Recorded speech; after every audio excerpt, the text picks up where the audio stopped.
حضرت سیدنا عثمان غنی رضی اللہ تعالیٰ عنہ السابقون الاولون میں سے ہیں۔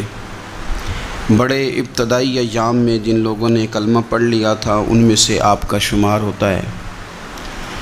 آپ ایک بڑے بہترین، سمجھدار اور زیرک قسم کے تاجر تھے۔ اللہ تبارک و تعالیٰ نے مال میں بڑی وسعت عطا فرمائی تھی، اس کے ساتھ ساتھ بڑا حسن و جمال تھا، بڑے خوبصورت تھے۔